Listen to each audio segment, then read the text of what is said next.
Well, good morning, Liberal Kansas, Southwest Kansas, the Oklahoma Panhandle, and all other places where you tune in to get your news and views from the middle of America. This row with the leader in times on Thursday, January 30th, 2025. Joining me as always on the far side, Jim Rice, just off camera, B. Simons, and it's Thursday, which means Stewart County Community College Day here on the show. And we have our spring coaches here with us, and when I say spring, it means that we're going to be playing baseball and softball in February, and I don't know how spring that is, but Mike Davison and Kristen Silva, so we appreciate you guys coming in. Yeah, thanks for having us. Thank you. And talking about the opener, we're just talking about Saturday. Baseball in Liberal, Kansas is going to be played on Saturday, which is what, February 1? Yes, sir. But to your credit, it looks like it's going to be a pretty good Saturday. Yeah, this might be one of the best opening days we've had in a while, knock on wood, but we're not going to complain or anything. We're going to take it, and hopefully we play as well as the weather is. Now, Coach Silva, you get an extra week, right? Yes, we get one more week, and hopefully it stays warm. Now tell me this, because I'm pre-Champion Center, and I know those practices had to be brutal. But what has the Champion Center brought to you guys as far as being able to get prepped here when it's snow on the ground and it's ice on the streets? I mean, has it been a good plus? Oh, it's awesome. Just like yesterday, we went out and were able to do a few things on the field, and Coach went in and they did what they needed to do, and we're able to switch out. And so we work well together, so we always are able to accommodate each other or make things work or come back later. But it's awesome just to have a space where basically we're in the same building, so it's easy to communicate and we can make it work, and you can do anything you want to in there pretty much. And I know for us, we can't we can't take fly balls or those things, but other than that, you pretty much can do anything else you want. I mean, for softball, it's like almost having a full field. Yeah, it's nice having a full infield almost. That's what it's pretty nice. Yeah, so it probably does a lot for morale on the team, doesn't it? Yes, it's nice that you don't have to stop. Like, you still get to practice. You can do a full practice. From hitting, we can even do a mini scrimmage. So it's kind of nice. Yeah, and Coach Davison, I know if anyone's in the greenhouse, and if you look at the two walls where I don't know if it's a soundproof material that they used to put up there, but I can tell there used to be a lot of baseball practice in there. Is that accurate? Yeah, we've been blamed for a few holes up there. I wouldn't want to take them in there now with all those glass doors on that one end and things. Yeah. But yeah, the soundproofing material got a little beat up. If you take those, they probably look really bad if you took the banners down. There's probably no telling what that looks like over at the last 25 years, 30 years, but that's all we used to have. We used to go in there and we would beg for 30 minutes to play catch. You know what I mean? And back then, Browning and Littell, when I was here, they were great. They understood it, and Browning would be like, hey, I'm going to get off at this time, and Jim would say, hey, we'll give you an extra 10 minutes here, and we'd be waiting and run out on the court, play catch, so we could go upstairs and hit in our little lanes and be done in like 45 minutes and go home. That's all we could do, and if we took ground balls out there, well, boy, everybody was fired up because it marked the floor. It put a white mark on there. So even if we got the Incrediballs, then we had to buy the soft, like a sock ball to do the Incrediballs, so they would bounce everywhere. But yeah, we used to beg to get on there. So now it's nice. We have people begging to get in our place now. Yes. So it's kind of a little bit of a turning of events, but a great place. And like I said, it's easy to work with Coach Silva and her staff, and that's what makes it nice too when you have people that are willing to. We both give and take to make it work. So. And we're going to come back to some of the more specifics about your upcoming season, but I just have some questions about college sports in general because there's been a lot of changes. There was a lawsuit that was won by an athlete that allowed his community college not to count against his Division I eligibility. So he gets 4 years at the D1 level and not count the 2 years at the JUCO level against that. Have you guys seen how that could play out for you guys? Does it change recruiting? How do you? I think it could be a positive thing if a kid's like, well, if I go 2 years there, I'm only going to get 2 years at the next level, and you can be able to tell them not necessarily. You can still get 4 years. has there been any, I don't know, I know, there's a lot of seminars and information that flows among all coaches. Has there been any information about how that might play out? Well, basically, what happened with the guy at Purdue is being in the COVID year and doing all that. Then he played part of a year, and so your kids can play so far and still get a red shirt, or they can still declare a non-player for that year. And so basically what he did is he went back and he was right at the number to where they could give it to him or not give it to him. The NJCAA or whatever, or NCAA said no. They filed a lawsuit against him, went back, and from my understanding was they said, okay, we're going to grant you your 1 year back. So he got 1 year plus the year he already had. Does that make sense? So our guys can do the same thing through a red shirt or through a medical red shirt. So basically, even our COVID kids were getting the same thing. They were granted those extra deals. So I don't think, and the NCAA has come out and said it's not a done deal on that. The NJCAA has also come out and said that's not a done deal. We're not. That's all in limbo right now. That is not a for sure deal where a kid can go 2 years at NJCAA and then go 4 years at a 4 year. This is a special case in what's happened.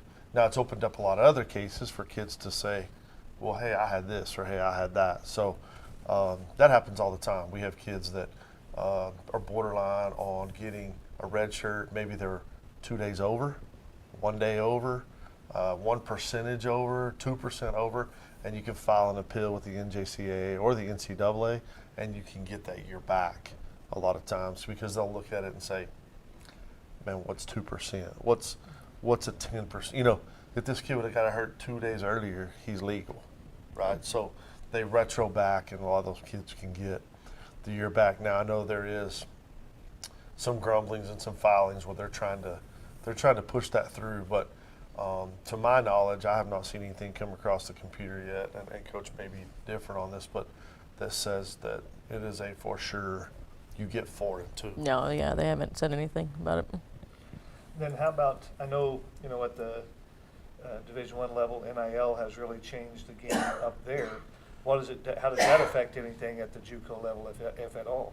I don't think it's affected in JUCO level. I mean, for softball, we haven't seen it.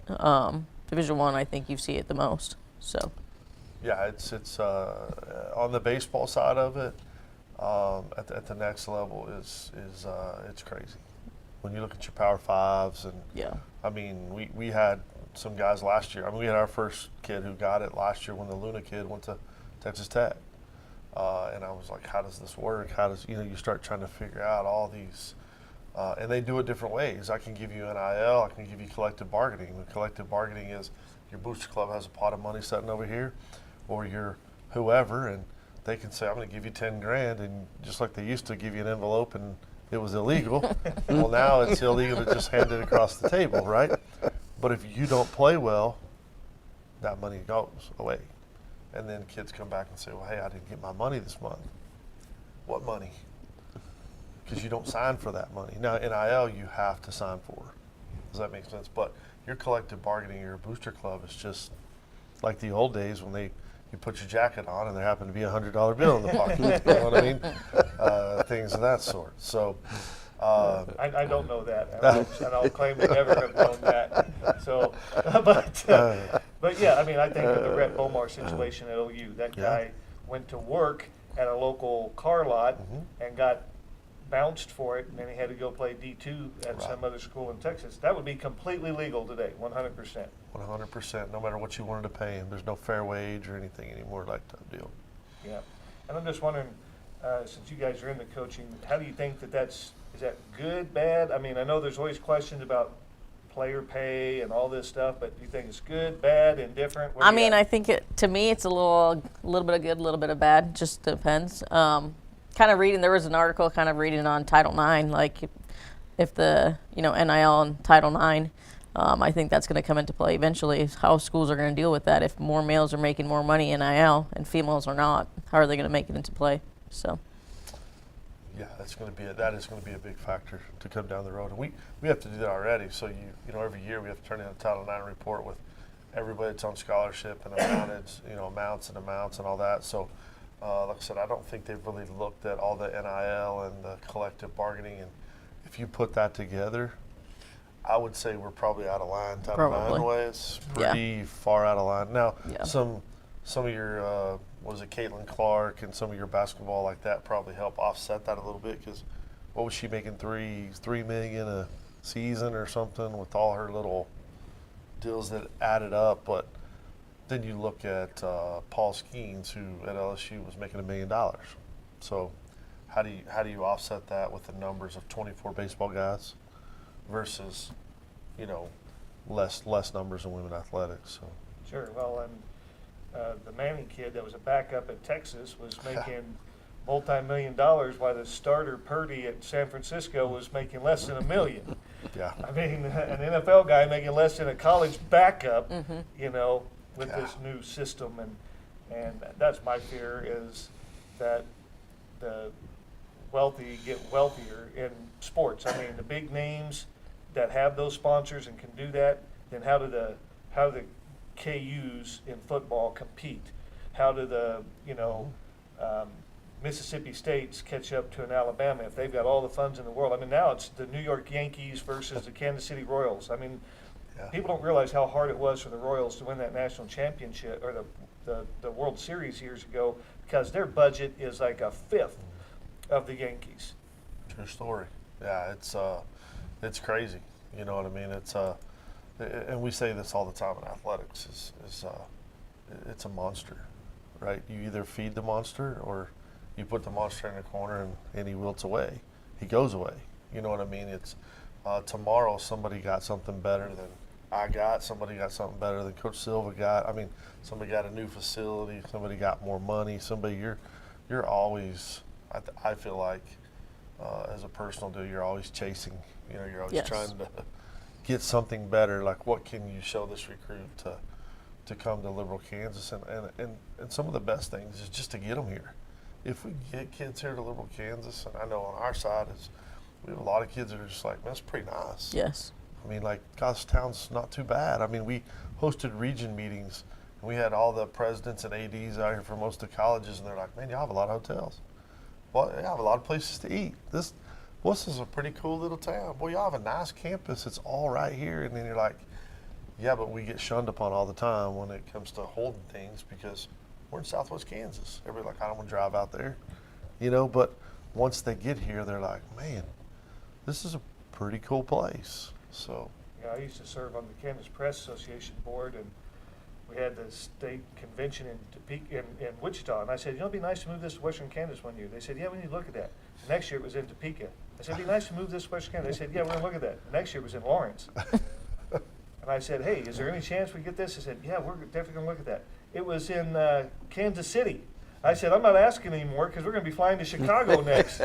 But, yeah, I mean, if we ever get people out here, and, you know, my kids were played some community college.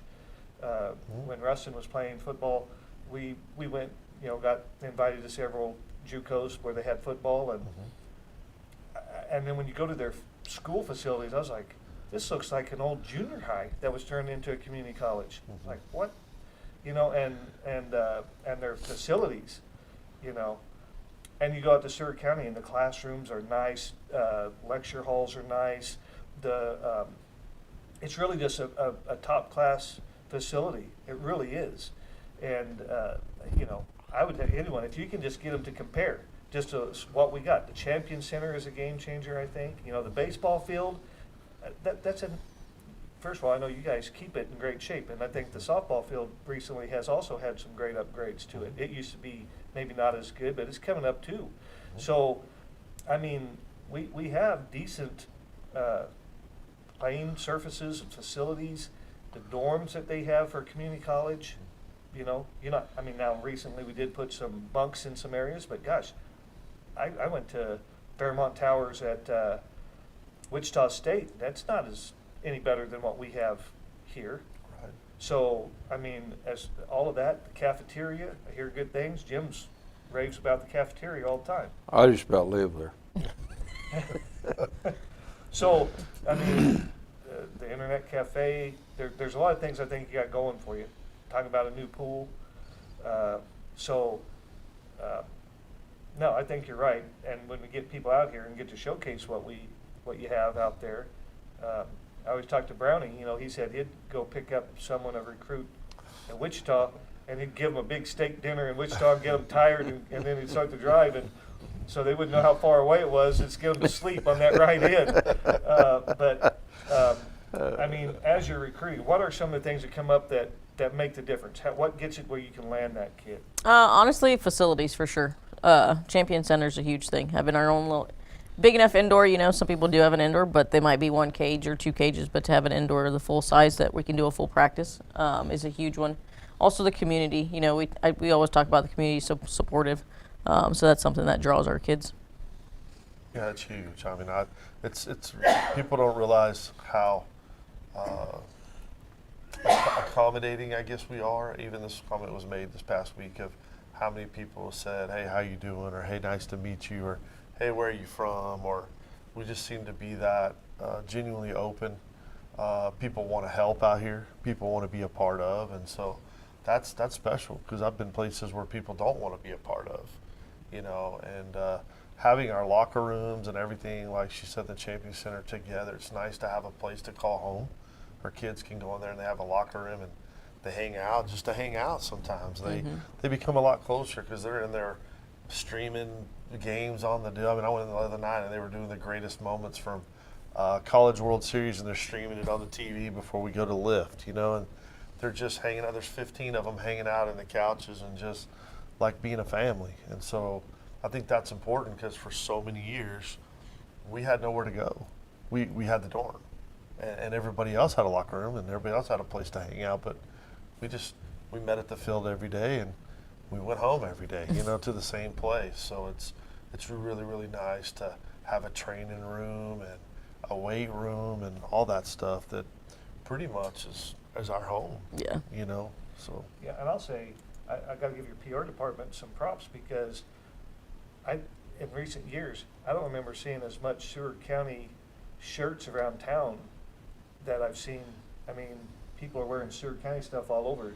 I mean, you expect when you go to Lawrence, you're going to see a lot of KU stuff. You go to Manhattan, you're going to see a lot of K-State stuff. But coming to Liberal, you see more green than you've seen in a long time, and I think that they've really got a concerted effort of getting that stuff out there and getting it to people, and the out-of-town recruiters going around for students, you know, and spreading the word about Seward County. I think that's a great move also. So if you were to go to one of these other towns, even Hutch, I don't think you're going to see as much Blue Dragon stuff as what you'll see Seward County stuff in Liberal, Kansas. I think that the town has really embraced it, and you know, it's an integral part of the community. And you know, I may be just a homer here saying this stuff, but I go to the other towns to cover other things, and I don't. Do you see a bunch of Bronc Buster stuff around Garden City? I don't think it's even close. That color's tough. I was going to say, I don't think you want to wear that color. It's a tough color to pull off. Well, you got that. But the high school's the same color, you know. Right. That's kind of weird. I'm glad that, you know, we differentiated. We even got doors on buildings painted green around here. Oh, they're doing so much more green out there. You got to give Bennett credit for that. I don't know how much. I'm sure there's a code to that color green that you know, because he's greening up the place. There is a code because he told me in the meeting there's a certain code. Coach them did a little painting. Yep, so, I did a little painting. Yep. I guess, Phil, you need to tell us that code so when we're doing it in print, we make sure we're all using the same green. But you know, getting the players here, and then I think for both of you guys, it's pitching. I don't care, you know, especially softball. I mean, I think it's 90% pitching. If you don't have someone on the mound, you're just not going to compete. How do you get those quality players, get those out here? I think now that it's my third year, it's been kind of nice to see people that have kind of followed, like we're getting, you know, increasing a little better in our winning percentage and kind of building a program a little bit. So we got 2 kids. One kid's from Pampa, Texas, which she likes it, which is close to home, but you know the community kind of drew her also. And I think she just wants to compete in a tough region, and that's where we're at right now. And then we have one kid from Canada, made a connection in Canada and started to get, you know, connect there. And I think that's the biggest thing is they want to come to a place where they feel like home. but they get to compete and want to win. Mentioned Canada when Reagan was on the softball team after the COVID year. On the Easter break, there wasn't any games or anything like that, and so a couple girls came over to the house to eat, Canadians and a girl from California, and I had pork belly. So we got these athlete girls, and they're eating basically cubes of fat with and a little meat on it, and they're like, "This is like candy. Tell us the next time you do this," because they liked it. But no, and that's some of the camaraderie that I think you get in our community size too. They're going to adopt those kids as their own. They're going to get brought into families and get treated, just like they're another kid in the house with the rest. And I think that that with the BJ program and the Seward County program, because you guys do kind of like, I don't want to say adopted families, but you guys help them with some of those local resources, don't you? Sure. Yeah, we still do host families where all of our kids, or every 2 kids kind of get a family in town, and we ask them to have them over, or take them out to eat, or just give them a place to get away from the dorm, or maybe get away from the roommate. After a while you get tired of your roommate. It's like having a brother all the time. They have those little spats and fights, and it is what it is. But yeah, we've tried to keep that stuff alive, and Tiffany Mills does a great job in helping us out and doing that. Steve Helms, some people like that have been very instrumental in our program and keeping those kids involved. I mean, Steve probably takes 8 to 10 kids out to eat every week, at Big Bites or Freddy's or somewhere. He'll see 2 or 3 of them. Hey, you want to go eat up this day? And hey, bring your friend. And so that's really cool. They develop a great relationship with him, and I don't know how many kids from years back, when they come back, they're always like, "Hey, where's Steve?" Or "Hey, where's my host family? Hey, are the Potts still around?" Or "Hey, is Tammy and those guys around? Is Tiffany and them still here?" And they want to go see their host family. So I think that's really, really cool. Yeah, and so getting, I know international, you're able to bring some of the pictures. I remember Ajay from Australia that came in, and I mean, that pitching arm, she got us to the Nationals and, had a shot. But you have to have that. I mean, in softball, you can't have a 90%, 80%. You got to have that 95, 97, 98% top to shut down batters and Yes. keep you in a game. And the same thing for you. I mean, you got to have arms on and not just 1 or 2. Softball, you can get by with 2 maybe even through a season if you had to. This is different. So it's not such a strain on the arm. But Yes. baseball, absolutely, you got to have a pen full of them. That's, how do you get them here? Yeah, well, you never have enough. I mean, you think you have enough, and then injuries and things happen. And, a lot of it is just being in the game for a long time and making connections. And, a lot of times we don't get the first-tier guy because we don't have the money to put out there. You know what I mean? We'll lose a kid to McLennan Junior College. We'll lose a kid to Midland, Texas, or somewhere where they've got 18 full rides, or 20. Some of them got 20. Weatherford College got 24 full rides. We can't go compete money-wise with them, so we kind of have to wait sometimes for that first round to get picked, and then we come in behind them, and we kind of have to project and get that kid that's going to be, the Jacob Hernandez, who was 83 to 85 out of high school and was 90-91 when he left here, was an All-American. The Robbie McClellans, who was 84, 86, and want to be in 90-91 when he left here and pitched at Arizona State. I mean, you kind of got to have a little bit of a crystal ball to look into to find those guys. And then, like I said, you got to be able to get them here. Like, if you can get them on campus, a lot of good things happen. But sometimes getting them to Southwest Kansas, when they look at it on the map, they're like, "Where? It's hard. Where you at? you're Coach, how far is that?" And you're like, "Oh, it's only 6 hours." Boy, that's a long ways, Coach. And you're like, and my speech is, "Okay, do you want to play professional baseball? Because if you want to play professional baseball and you're going to be in rookie league or A-ball, you're going to California, Arizona, or you're going to Florida. So wherever you're from, figure out how far that is. We're really not that far. If you want to make a commitment and you want to go to the next level and you want to be a professional, then now's the time to figure out how to live on your own and get away." And some of them like it. They get away from mom and dad that far and they think, "This is pretty cool." Mom and Dad can't be here every weekend, and I can kind of do my own thing. So, Well, I always like to make sure people know this. We have flights in and out every day. true. We are a flight away. Look, you want to go to Orlando, you're going to get on a plane. You want to go to LA, you're going to get on a plane. You know, so you want to come to Liberal, you get on a plane. It's no different. I mean, it's a new world now. I mean, people are flying more and more, and we've got an airport that's got a great tie-in with Denver, and we fly in and out every single day. Yeah. So, you know, but when you're, you know, looking at the conference this year, you guys get to do something not other sports get to do. You get to play almost a whole season before you play your season, because you get fall ball. So what are we looking like? How do you feel about after fall ball? Where you feel like we're going to be? Fall ball, we struggled a little bit. We had some injuries that kind of took us out a little bit, but we had a couple good games, tough games. I think it's gonna be nice to have them. We got 2 kids that are getting back into it right now. We didn't do bad in the fall. I just think having some injuries kind of killed us a little bit. So I'm kind of excited to see how it goes when we put everybody back into it this spring.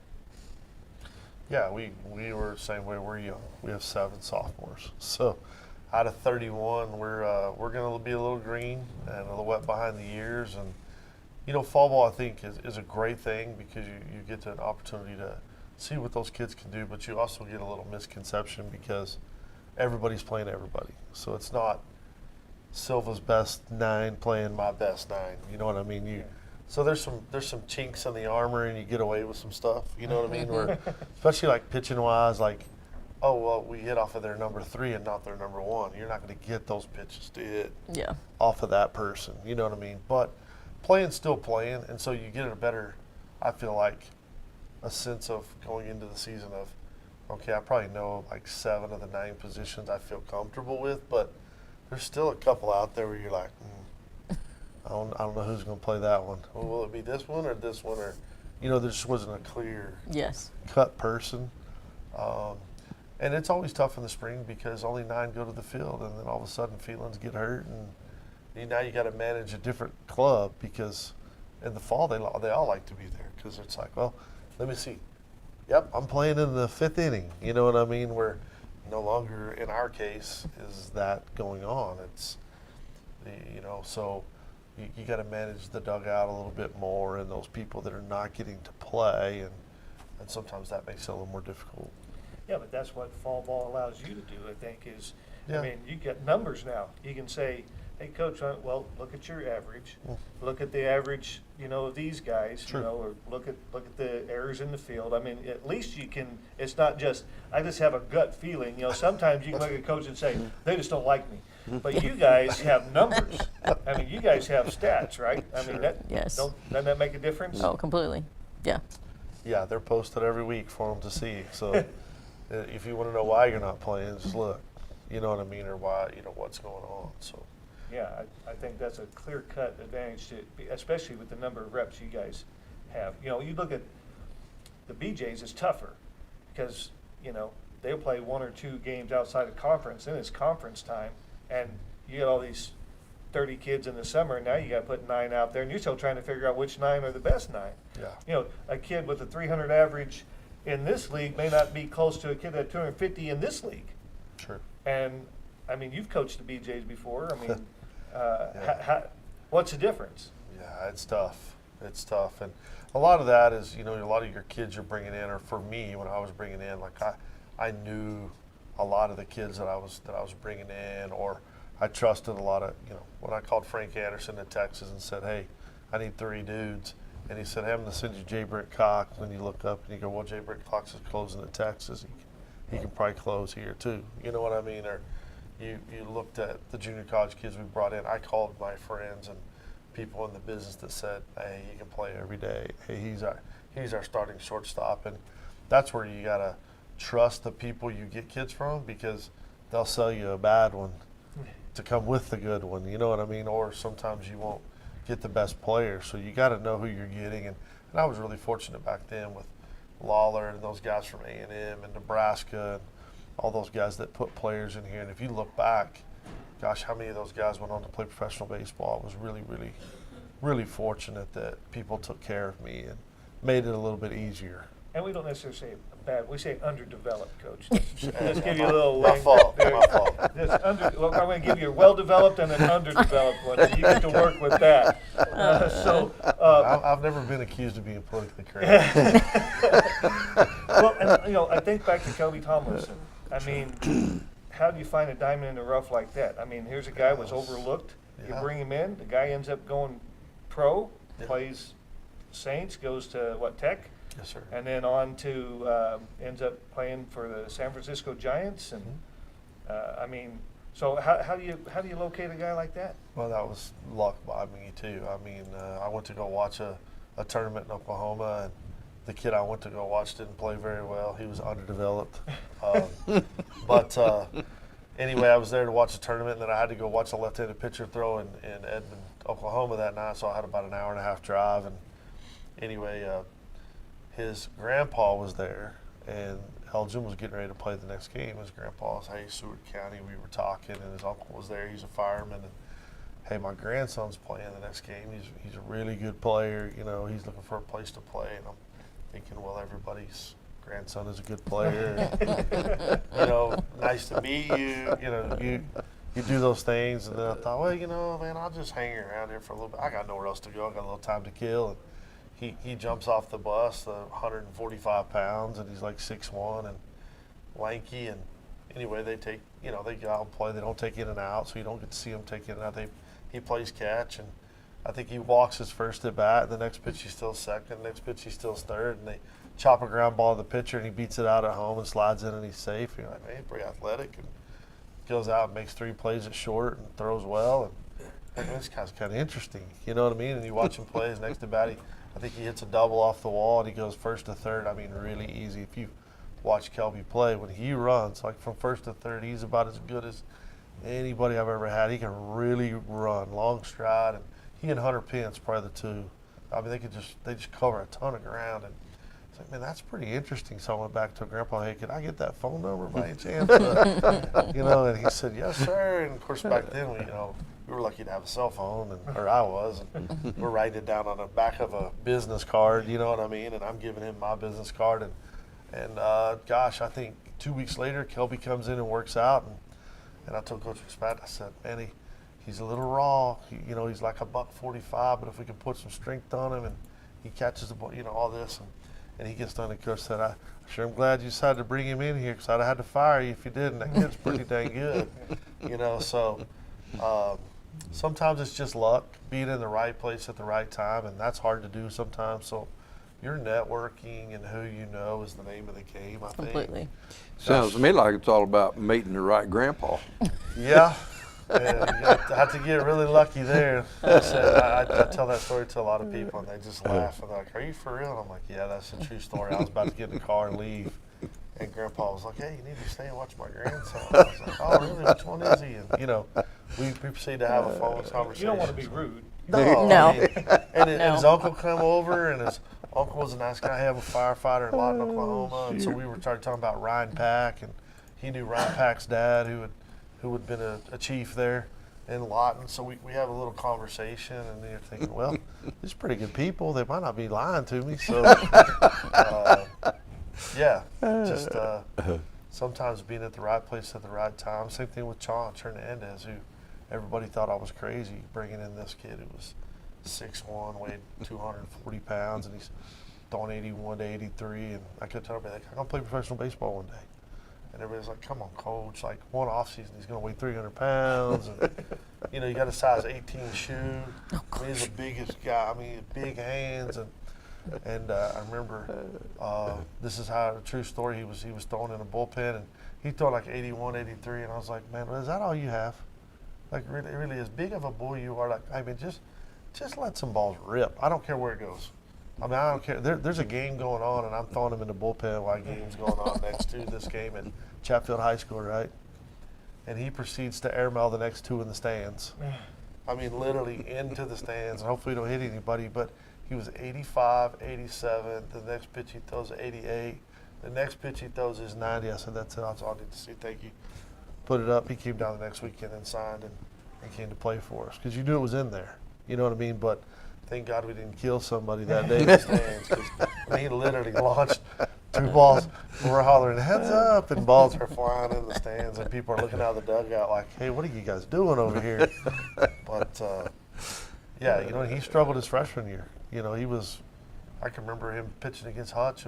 We just beat Hutch like 10-0 and run ruled him. He goes out and gives up 11 in the first 2 innings, and you're like, what is going on? You know, but his sophomore year, he was really, really good, and the guy's been in AAA for 4 years. He's won reliever of the year in the minor leagues, and unfortunately last year got hurt, had to have Tommy John. This is probably it for him, unfortunately. But he had a good career. He just couldn't quite get over the hump. Got to big league camp 4 times, and it's like J.B. Olson. They just couldn't quite get over the hump, and you have to be special, you know. So Not a lot of spots, but more in baseball with the AA, AAA. Yeah. You know, football doesn't have that. Basketball has some developmental leagues outside of the NBA. But yeah, and that's one thing I was going to ask Coach Silva. I mean, I think one thing that I've seen recently is, of course, here Littell really built up a support for women's basketball. I mean, that's been part of Liberal for a long time. But what Caitlin Clark has done, the OU softball team, UCLA, you know, there seems to be more attention. The audience is growing for watching, you know, Female women's sports, yes. You know, and so, you know, how do you see that, and how has that affected, you know, the enthusiasm and the number of kids who are more interested in playing? I mean, I think it's a huge thing. I mean, growing up, nobody really knew about female sports. I mean, I can remember when I graduated high school, Michigan made it to the World Series, and that was a huge thing because Michigan never made it, you know. And then you have OU's gone 6 times and they won it, like, you know, so it's awesome they get to be televised on ABC. I think that's such a huge thing, and I think that's what's drawing, like, females to sports. Like, they love to see more females on television, so. Yeah, and I think that I watched more WNBA games this last year than ever before because it was 0 before. So, I mean, you know, Caitlin Clark brought a lot of attention to that, and it's competitive. It's fun to watch. It's entertaining. My daughter-in-law has been an assistant coach out here at the high school and softball, and so she's always tuning in, watching the college world, but not just wait until the college World Series of women's softball. She's watching through the season, and, you know, so we see a lot of women's softball, and you know, it seems like the crowds are building, and so I think that there is more attention in women's athletics. Of course, I had Yes. daughters, and Coach Kruger at the high school really did a great job and built the Lady Redskin program up, had them going to the state tournament regularly. And because COVID hit, we were 23-0, and my daughter's on that team, and Ooh. that was it. Final 4, everyone go home. Yeah.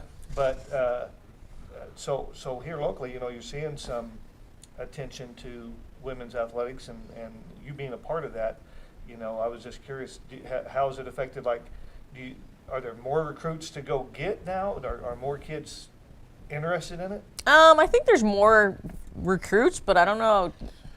I wouldn't say just because of that. I think it's always kind of starting to grow. Softball's just grown as a sport, honestly. Not just because of television, but I think softball's just kind of grown because kids are starting to get into it. And they see, you know, you can look at Texas Tech. They got Kennedy going there. You got Jordy Ball at Nebraska now. I think they're just kind of growing everywhere. They like certain people, and they want to keep playing in the sport. So. Sure. Well, you get to see Stewart County baseball Saturday at 1 yes, sir.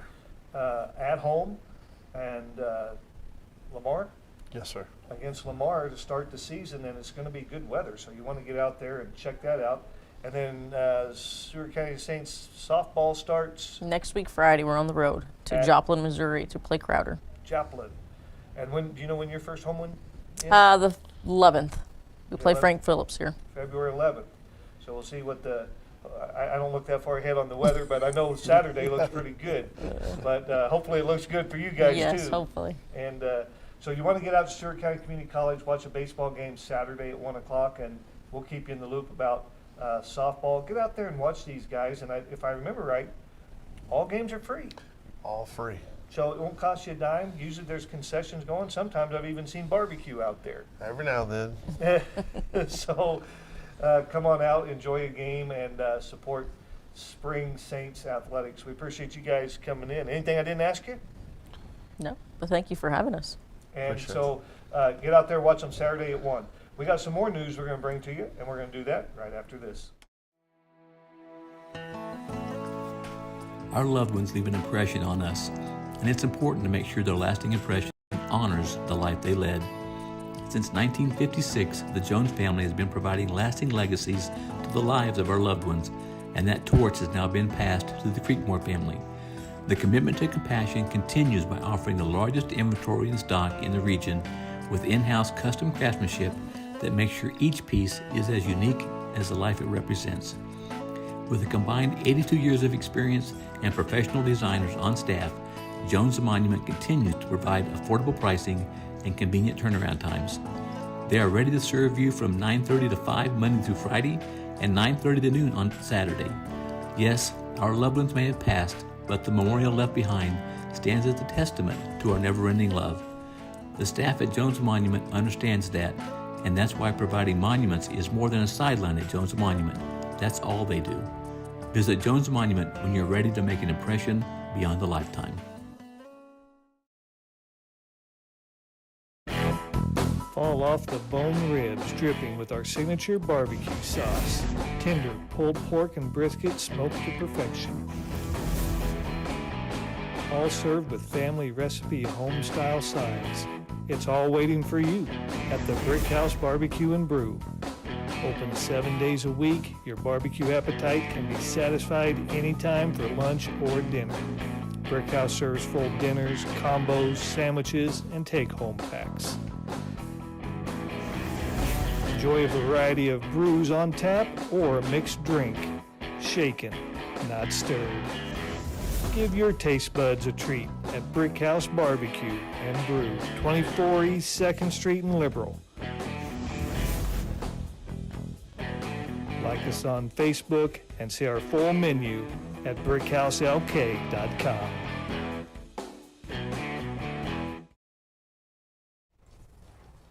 Yeah, I think local folks would like to go out and watch Brooks. I think Brooks is going to get to play his first one, and Yep. as a Saint. We've already seen him as a BJ. We've seen him as a Redskin. Now I get to see him in the green. And you know, I wanted to see him play football, but he loves baseball. Yep. He was just such a good quarterback out here. Plus, he runs more like a fullback. It's hard to bring him down. Yeah. If he had to scramble, you know, you can always count on him to get a couple of yards for sure. I think about the tush push. Everyone hates the tush push, but he could be a guy that can push forward. He's not going to get stopped at the line. Yep. But I want to go see him pitch and that. So 1 o'clock, I'll be out there Saturday, because it looks like it's going to be a really good Saturday. We'll get to the Squeak Clean Car Wash weather report, but I think after today, things really are going to look nice throughout the weekend. So we'll check that out. You probably saw the report. That the weather was bad. Hope I just turned that off. No one said anything. Just sorry about that. The plane collision from Wichita to Washington, D.C. hit a military helicopter. And so I believe it was a skating team was on that plane. It was the national. The Olympic skating team's what I understood. Ice skating. So that's a shame, you know, and we'll get more on that today. I know it had turned into a recovery effort. I mean, I believe that there has been 0 survivors of that, and you know, we'll learn more. You know, right now is not the time to point fingers. Right now is time to clean up, get everything in. There'll be a time to then review and find out what went down. I was, gosh, they had a press conference this morning. I just don't know if I can just sink any lower on how I feel about the media until I see them ask questions like, can you guarantee that it's safe to fly? I mean, it was an accident. We're going to learn from it. But my gosh, thousands of planes a day go up in the air and come back down exactly the way it's supposed to. And air traffic is regulated more than anything else. A few years ago, we had a train accident over here by Guyman, head on, and you're like, how did that happen? Yeah. And I mean, they literally melted together as hard as they hit, and all of that weight. Think about all that weight behind the train, all that kinetic just coming forward, and it just, But so can you 100% guarantee that train traffic is safe? You can't 100% guarantee anything. Yeah. And so why ask a question like that right now? You know, I mean, and all this stuff is just fear. People are afraid, you know, you're going to open the airport in 3 hours. Is that a really responsible thing? It's like, what are you talking about? It's not like some system is now, we're just starting and everyone's flying with, we got air traffic controllers that at every airport, everywhere, something just went wrong. As long as humans are flying these planes, there's always a chance for error. Human beings are not perfect. But I don't know, anything you see on that you felt was? I don't know. It's that same press mentality as they did during that RFK hearing yesterday. I mean, you know, it didn't have anything to do with, you know, with what was really going on, or the, you know, objective of the job. It was about, well, crazy stuff. And that's kind of the way that press conference and some of those questions there, it was, you know, not, you know, who the families might have been or who the people on the plane were, or, you know, what that was all about. It was just, you know, kind of strange stuff. But I guess they felt like they hadn't asked questions, so they just asked it, you know, and that's the way that hearing went yesterday. I watched some of that, and it's like, good gosh, you guys have got to be about the dumbest folks in the world to be asking questions like that. I mean, you ought to be asking about, you know, how can we, you know, do a better job of what we're doing, you know, or, you know, at least give them time to get the airplane up and out of the water and do a little investigating. But I don't know, that's just the way the press is nowadays. But I do think that's changing a little bit. Well, one of the guys I saw this morning said, now's not the time for speculation, it's the time for investigation. You know, let's just find out. I remember, I don't know if you guys remember when the shuttle exploded, 1986, January 1986, and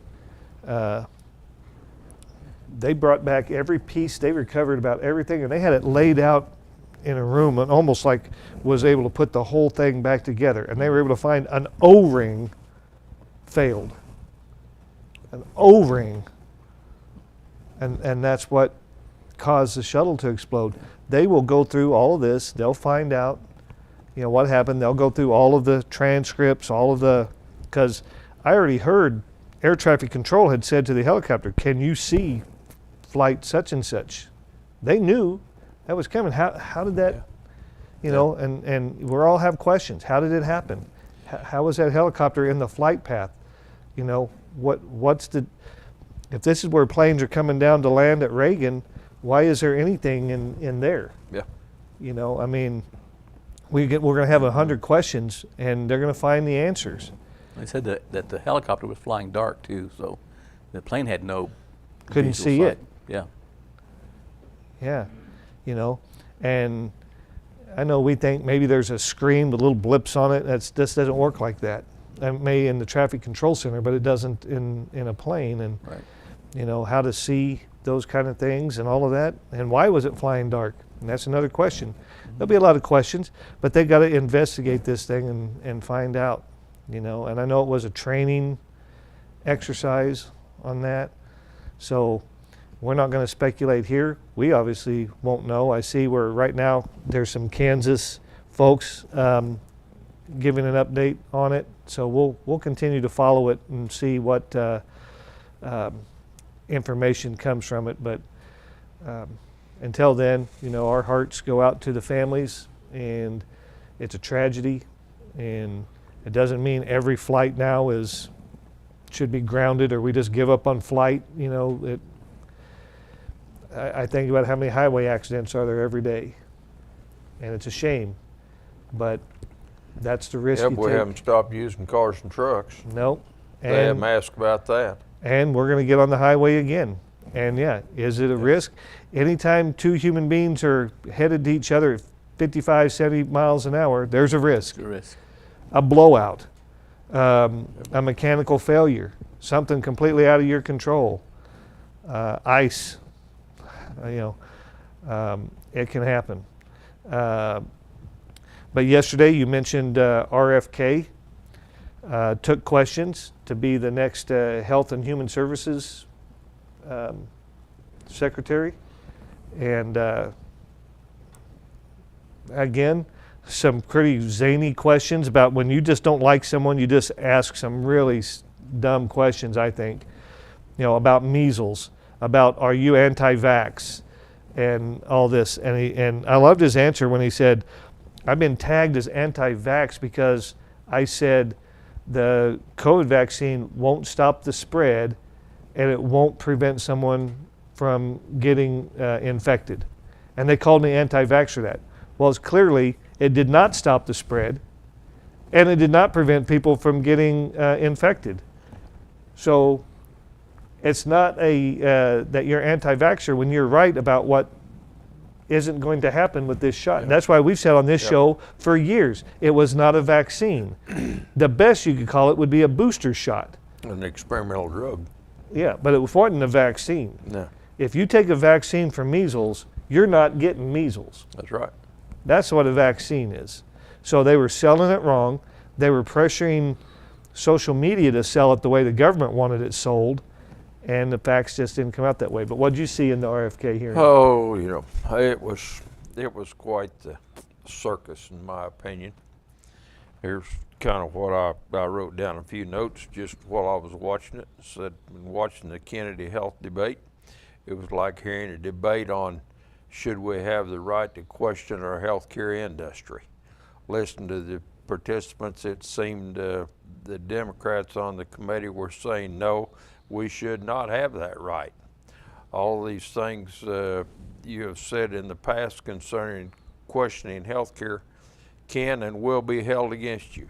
Kennedy told the committee, President Trump has charged me with bettering the quality of health care to include Medicaid and Medicare.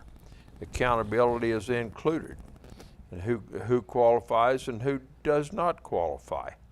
Kennedy said that health care savings accounts are important in assisting individuals figure out a better system for their personal benefits. He told Senator Mark Warner he would not fire anyone who was doing their job. As I listened to the so-called question, it was like we have always done it this way, and here you are wanting to change things, or at least start a debate about how we can do it better in providing a health care system. That includes not only the delivery system, but also the finances. But I mean, Elizabeth Warren was a prime example. She asked him if he would agree not to only go to work for the pharmaceutical industry for the next 4 years, but if he would agree not to sue him. And I thought, that is about the dumbest question I ever heard. Of course, when you realize how much money that she has received from the pharmaceutical industry, you then begin to understand why she would ask such a question, because she was there to protect the industry.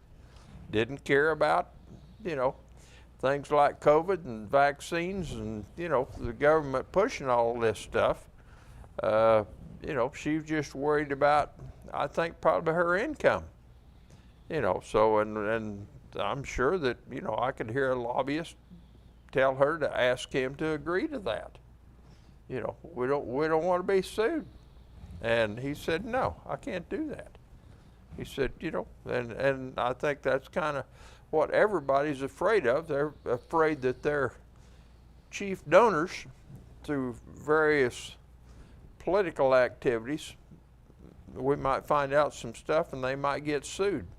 or that source of funding of taxpayer money coming back in their pocket might, be starting to deplete. But, it was just really aggravating. I watched a couple of hours of that, I guess, yesterday morning, and it's like they didn't ask anything about, improving health care or what he thought about that, and I thought, when they asked him, about him being a conspiracy theorist, he named off a list of probably a half a dozen things that he said, just let me give you some examples of me being a conspiracy theorist. And I don't remember what all they were, but one of them was about the red dye in meat products. And he said, I brought that up a few years ago.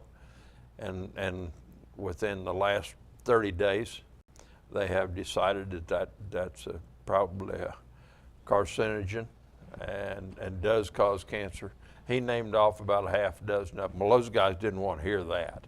I think that was Bernie Sanders that was asking him that. And then Bernie was also asking him about some of his T-shirts, what they call onesies, and what it said on there, and if he was going to stop that, if he got put into the position that he was trying for, if he was willing to stop all of that, and I don't know, it said something about unvaxxed, and I don't remember what else, but it was just stupid stuff. And for some guys that are supposed to be, top quality and smart, to me, that was about the dumbest show I've ever seen in my life of the questions that were being asked. I don't know, B, did you get a chance to see any of it? Did you have any?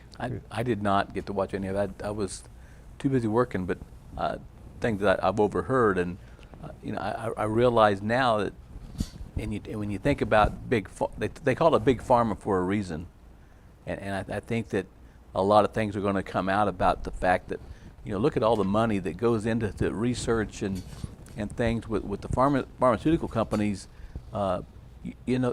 And I've heard, of course, again, I'm a little bit of a conspiracy theorist, but that there are a lot of things that they've come up with cures for, but they don't want to come out with it because what they're going to do is going to reduce their funding. So I think that they're afraid that Kennedy's going to get into those root causes of all those things that big pharma's got going or have been going, and find out that, hey, a lot of these drugs that they push aren't useful for what they're doing.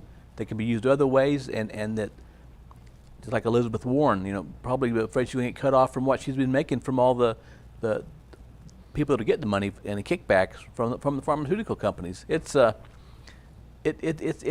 unbelievable when you get into it and research a little bit about as far as the pharmaceutical. And I've got some people that have been involved in it that have told me some things that it makes you wonder how much is really going on and what they're not telling us when it comes to pharmaceuticals. So I think Kennedy's got a lot of things going, and I think he'd do a good job of what he's doing, and just get past this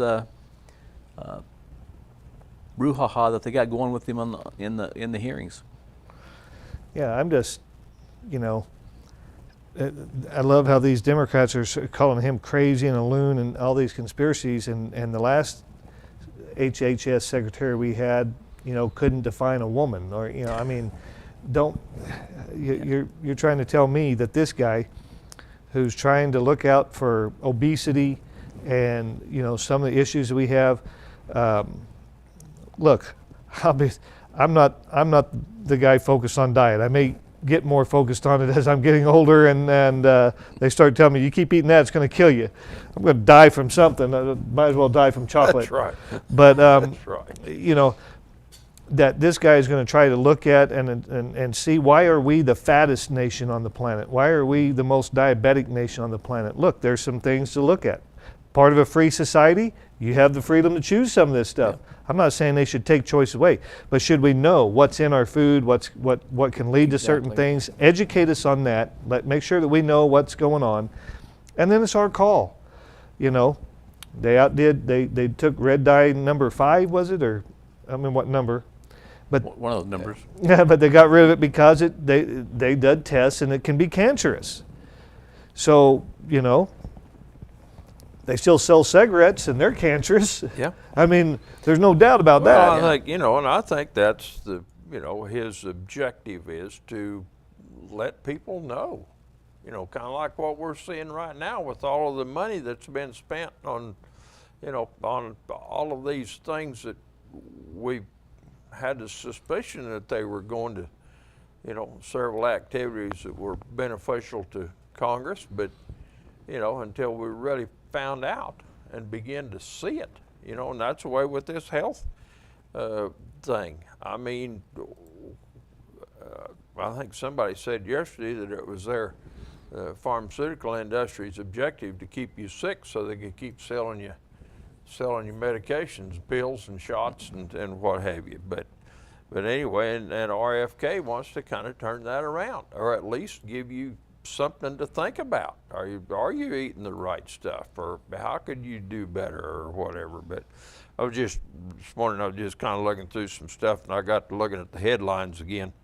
And PJ Media had one. Their headline was, rather than addressing pressing health issues, Sanders, that's Bernie Sanders,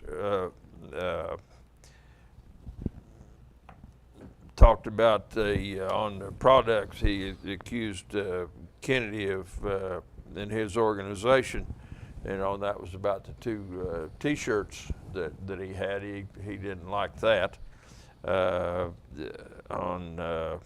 Another one was that RFK Jr. sets fake Indian Elizabeth Warren on a warpath after he exposes her for defending Big Pharma.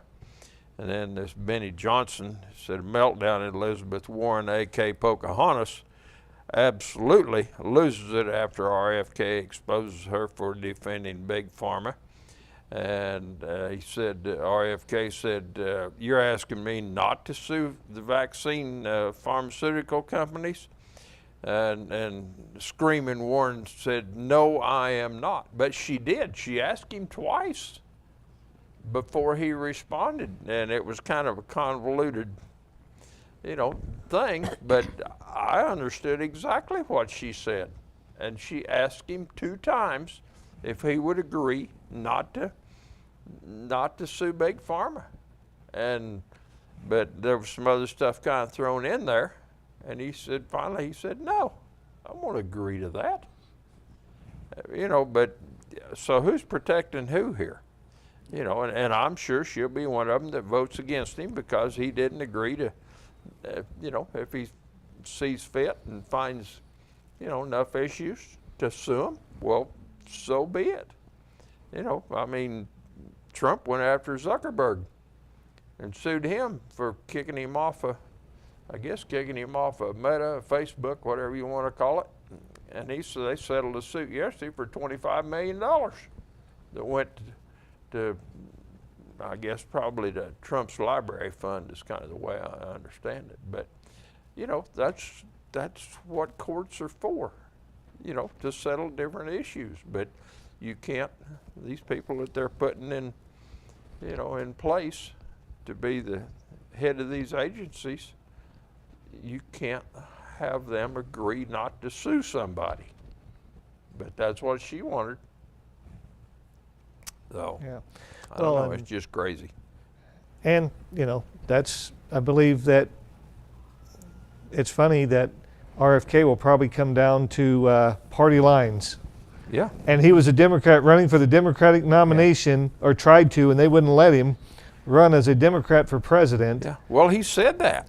He said right there, he said, these folks that are questioning me now were formerly my friends. He said they were all in support of me when I was running as a Democrat on their ticket. But as soon as I switched over to, and agreed to, run for this office under Trump, they have all turned against me. And I don't think he's changed his party affiliation. I think he's still a Democrat. I think that's right. I think that's right. Tulsi, she dropped out of the Democratic Party. Yeah. But RFK hasn't, that I know of. There's been no announcement of that.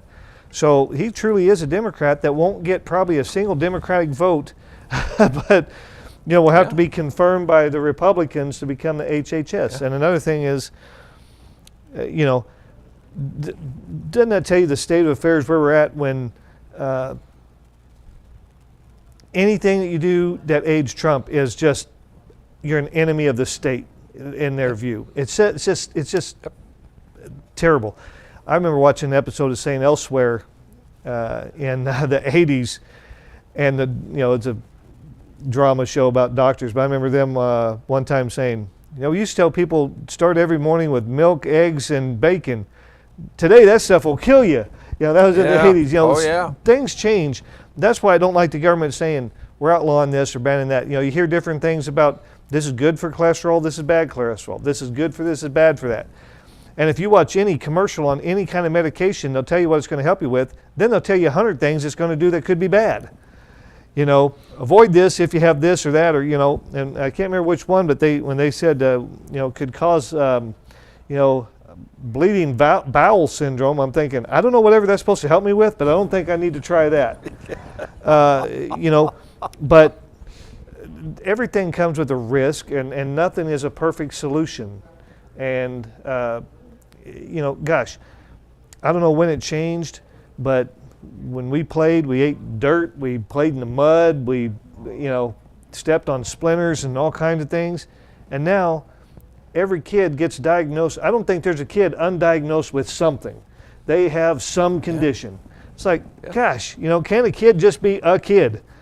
And can't we just, no, they do those, what's that thing on your back where they test for allergies and they put like 100 little pricks in your back to find out you've got to be allergic to something. Come on. I mean, I understand if a kid is really showing some bad adverse reactions, but I think we just read a lot. How many kids are diagnosed with autism or ADHD, or we got to come up with a condition for everything. We used to just call that kid overactive, or just some things like that. But now, well, and I wonder, there's a lot of questions about why this sudden increase in autism. I don't remember what the numbers were, but it used to be like maybe 1 in 100, and now then it's 1 in 10 or something. I don't remember. Those are probably not true numbers, but it's something like that. Well, what has caused that? And what have we done? It just isn't an act of nature that did that. It's something that is causing that. But, we don't want to look for the cure. We only want to look for something that'll help. That'll be a lifetime diagnosis. You need this pill, or you need this shot, or whatever it is, for whatever it might be. And that's how we have grown the pharmaceutical industry to what it is today.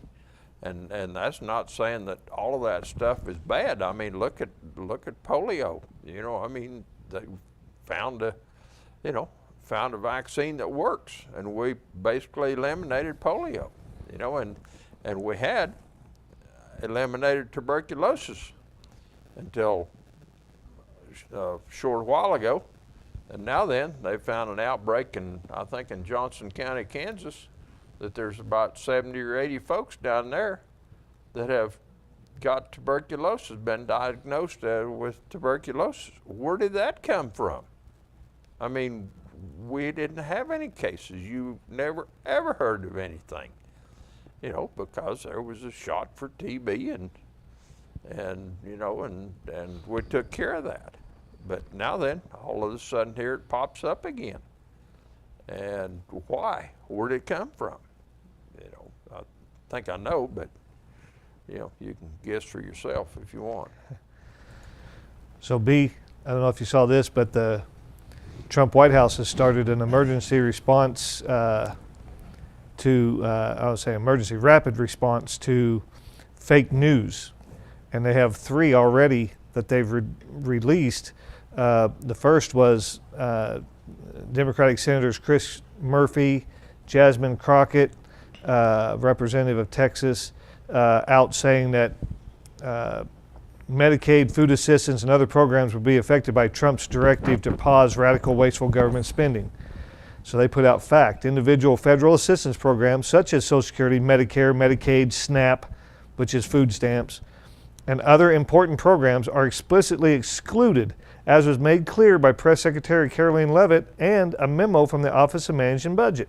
Only unnecessary spending, such as DEI, the Green New Scam, and funding non-government organizations that undermine the national interest, are included in President Trump's directive. Even yesterday, Schumer went on and said, they rescinded it because it was so terrible. Now they need to rescind this candidate for HHS and all this stuff. It didn't rescind it. The order still stands. They rescinded the memo because they wanted to make sure it was totally clear these things were not included. So the memo was wide sweeping. So they went back and said, let's pull the memo, let's put that out. But they did not pull the freeze. So that was number one hoax. Second hoax was a lie about that Illinois Governor Pritzker is sharing that, and the Chicago Public Schools CEO Pedro Martinez, that ICE agents came to an elementary school to detain illegal immigrant children. The fact is, it was actually the U.S. Secret Service investigating a threat unrelated to immigration. And then the third one, and then I'll get your response to this. The third one was that the White House put out that a physicians advocacy group was against RFK Jr.'s nomination. The quote-unquote advocacy group is an astroferred partisan organization funded by prominent left-wing donors and accepts fake signatures. So they're out to, all this stuff about, and CNN is great at it, the 6 lies in Trump's speech, the 7 lies, the 8 lies, this, that. Well, Trump's doing that, saying it's you guys out there who's spreading the misinformation. What do you think about that approach? Well, first of all, is it surprising that they're spreading the rumors and changing what he said or what he's done? I mean, I've already heard this morning that they're blaming Trump for the plane crash last night. So it's no surprise what the left is trying to do to him. And I think that Trump is doing a great job of getting the news out that, hey, this is what's happening. Leavitt, I mean, she's going to straighten so many people out. Look what she's done just in a short time she's been in charge of the press. So I think that Trump is staying on top of things. He's following up. He's making sure that people are expressing what's actually going on and suppressing any rumors that come out and doing it quickly. So if you're a true Trumper, you're not surprised of what's happening. But his response is going to be quick and active, and he'll get right to the point. So the left is going to spread so many things. The press is going to try to do anything they can to downplay what Trump is doing to succeed and make this country better. And that's the thing is, just like this, plane accident. Both sides, once everything settles and we, turn this, it's going to turn back into a partisan battle over a plane accident. Mm-hmm. You've got a guy who was just sworn in yesterday as the head of transportation, and already, he's having to deal with this, and then there's going to be questions. I'd much rather have him than I would that other Mayor Pete. Yeah. Buttigieg. Yeah. Then there's going to be questions about, were there any DEI hires in air traffic control? I mean, there's so many things. We just got to let this thing play out. But I think them putting out, we're going to correct the media when they're wrong. We're going to correct, and why would the media quote those people and then not come back and say, you gave us bad information, you made us look bad. You told us ICE agents were in your schools and it wasn't ICE agents. I mean, doesn't the media see they're getting played like a fiddle? But no, they're like, oh, that's what it was? Yeah, let's get that out there. They're pushed so bad because they want to push something so bad against this president. Even in the first 10 days here, day 11, we're on day 11, that they don't care if it's true, if it's bad. Well, the result is that they're losing viewers and readers. And little shows like this and, some others are gaining numbers. I mean, we can see that here. I mean, our numbers are growing, which is quite interesting. But, and then you look at, CNN and MSNBC and ABC and CBS Are their numbers growing because of the type of information and the stuff that they're putting out there? You can judge for yourself on that, but here's a little bit about some of that Trump funding cuts on some of that stuff. And this Nate Hochman on Threadreader, he wrote, "This is arguably the single most important aspect of Trump's funding freeze. The immigration crisis isn't an accident. It is a well-oiled system facilitated by powerful NGOs and funded by your tax dollars. By defunding the NGOs, Trump is crippling the entire system." And I think that's very well said. That's exactly what's happening. And it's not only NGOs that are included in there, but we've heard for months, if not years, about these NGOs, these buses that are provided by different organizations, church organizations, going down there and picking these folks up and transporting them, all over the country. Same with airplane rides and all of that stuff. Our tax dollars have been going to that, funding that, and they've been stuffing their pockets full. And that's the reason Trump is trying to put a stop to this, and they're calling attention to it. That's the reason for Doge. My goodness, look at the things there that we're funding that we had no idea. Sending not only millions of dollars, but often billions of dollars. And then you talk about, fires in California. Well, it's going to take $250 billion to rebuild that. Well, exactly how much is $1 billion? If it's capable of doing that, I'd say that maybe, a couple of $1 billion might actually build the entire 4-lane system on 54 highway out here. I don't know. Yeah. We talk about $1 million a mile or something, but I don't think we have any idea how much $1 billion is. But they talking, 20, 30, 40, 50 billion, just boom, send that off to, wherever, no big deal. It's just crazy. So, I think what Trump's doing, exposing that, and by actually letting us see what's going on, then you have to make up your own mind whether you like it or not. Well, a poll came out yesterday from Quinnipiac, and it said that 31% of voters have a favorable opinion of the Democratic Party, while 57% have an unfavorable opinion. It's the highest percentage of voters have an unfavorable opinion of the Democratic Party since Quinnipiac University started doing the poll. 43% of voters have a favorable opinion of the Republican Party, while 45% have an unfavorable opinion. This is the highest percentage of voters having a favorable opinion of the Republican Party since Quinnipiac University began its poll. So the Republicans' favorability 43 to the Democrats 31. That's a plus 12 for Republicans on that. And the unfavorability of -2 versus 26 for the Democrats. The Democrats minus 26 favorability, minus 26. And so they're going to have to look within and see how to change it. How did that change for Republicans? Well, it's easy to know. Donald Trump. Leadership. He came in and he started to talk about jobs and blue collar deals and getting beat by China and the cost of stuff and the cost of gas. And people were like, well, hey, all those matter to me. Didn't matter what party they were in before. They're like, this guy's talking about things that matter to me. And he reinvented the Republican Party. It was an outsider came in. Who's been the outsider for the Democrats? Or has it been more? I mean, I saw one person post to say, only one thing for Democrats to do, quadruple down on calling everyone a Nazi. I mean, it's just like that. Do they not understand that false snake oil sells isn't working? No one's buying. They're going to actually have to come up with a plan. They thought as long as they can just make you look like you're a Nazi, we'll keep winning. Even though our policies are killing the American people. The inflation is through the roof. They got to do everything they wanted.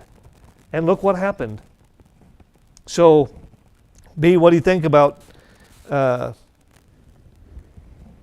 poll, 31% approval rating for the Democratic Party? I mean, that is, I'm even astonished by that. Yeah, I mean, that's getting pretty low. You got to think that people are really seeing what's really going on, and they're understanding that the Democrats have tried to, put this false narrative about everything going on, and they're realizing, hey, maybe we're not seeing out the whole story. We're not hearing the truth from the Democrats, and they're starting to understand that what the Republicans are trying to do to make this country better, and understanding what the Democrats have done to oppose the Republicans, it's coming to light, and people are understanding, and so we're seeing the results of that by seeing the polls. Yeah, I mean, that's the thing is, everyone will go out and grandstand, and the media will make the Democratic position look like gold, but the American people are saying it doesn't look like gold to me, it looks brown. Yep. And, it's kind of funny to hear the coaches say it's a little hard to market the brown color of the Garden City. But green's a lot better. So how do you respond to the poll saying 31% approval for the Democrats, an all-time low in the history of the Quinnipiac poll, and 43% an all-time high for the Republicans? Well, I think it's pretty accurate. I mean, if you just listen to folks and how they're talking, most of them are pretty pleased with the policies and the actions taken by Trump. There's a few disgruntled folks out there, but I think for a majority of folks, and watching him and the things he's been doing and the things he's called for and the executive orders that he's passed, I think a majority of folks, especially out here, of course, we're a different breed of cat out here. We can still think for ourselves, and we're actually pretty intelligent when it comes to that kind of stuff. But I think that poll exposes a lot, and I think it's probably correct, because I haven't seen any reason not to believe that. It's saying, well, here's a couple of things here that kind of add to that, and I think that it says Trump places more than 50 USAID officials on leave. Jason Gray, acting agency administrator, placed the individuals in question on paid administrative leave so he can conduct an investigation into the matter. According to a agency-wide email Gray sent Monday afternoon and first obtained by Real Clear Politics, we've identified several actions within USAID that appear to be designed to circumvent the president's executive orders and the mandate from the American people, Gray wrote. As a result, we have decided to put a number of USAID employees on administrative leave with full pay and benefits until further notice while we complete our analysis of these actions. USAID coordinates foreign aid, disaster relief, and humanitarian development around the world with the goals of ending poverty and strengthening elections and democratic governance to advance a free, peaceful, and prosperous world, according to the website. Well, if you think about that, those things right there, those certainly not going on in the United States as far as I can see. The goals of ending poverty, is that going on? The strengthening of elections, that's certainly not going on. And democratic governance to advance a free and peaceful, prosperous world. Is any of that going on in the United States? Well, why would we be doing that? Well, that's, that don't go along with America first. And so, but that's what they're squawking about is, oh, you cut off our money to give to all of these folks to do that for them, but we don't want to do that for us. So I think that's the reason those poll numbers is the way they are, is because people like that idea. Another one here I found rather interesting was the security agents escorted the Inspector General of the U.S. Department of Agriculture out of her office Monday after she refused to comply with her firing by President Donald Trump. The White House defended its termination of Phyllis Fong and other inspector generals in a statement to the Daily Caller News Foundation. These rogue partisan bureaucrats who have weaponized the justice system against the political enemies are no longer fit or deserve to serve in their appointed positions, and they have been relieved of their duties in order to make room for qualified individuals who will uphold the rule of law and protect democracy, the White House statement said. I think that's perfect. I think I read in the rest of that article that she'd been there for 20-some years, 22 years or something like that, and she wasn't going to leave, but I guess they escorted her out anyway. So, you know, that's part of what's wrong with USDA, in my opinion, but that's one less. So. Well, and anyone who works in the executive branch of government works at the will of the President of the United States. It just is. And I know Grassley and some others are upset that, hey, if you're going to get rid of IGs, you're supposed to give us a 30-day notice with cause, you know, what the cause was or whatever, you know. And I think there's some questions. After 22 years, you'd think that'd be 30-day notice. Well, I think that that can be found unconstitutional, that the legislative branch is trying to overstep the executive on that. These people work in the executive branch, and the president heads up the executive branch, not Congress. Yep. You know, so them trying to say you need to give us a 30-day notice, I think that'd be a courtesy but not a requirement, and I think that's what courts will say. Yep. You know, that, you know, if he wants to fire the janitor, he can fire the janitor in the White House. Now, you guys paying your own janitor over here in the legislature, that's on you. But the one that works for the executive branch, and these inspector generals are executive branch positions. And I think that, yeah, we're dealing with a reckoning here. And some people are a little concerned to say, well, aren't these people supposed to be the neutral ones? Yeah. And last time he didn't drain the swamp. And the swamp got deeper because they're like, when we get our chance, when you're not sitting in that seat anymore, we're going to bring the wrath of God against you. And they did. They did. Yep. And that can never happen again. And you can't just say, don't do it again, Susie. No, you say, Susie, you're gone. And every one of you are gone. And we're going to replace these with people who will uphold the rule of law and serve the people and not the party. And they're all saying, of course they're screaming their heads off because it's their party losing power that they can have without a vote.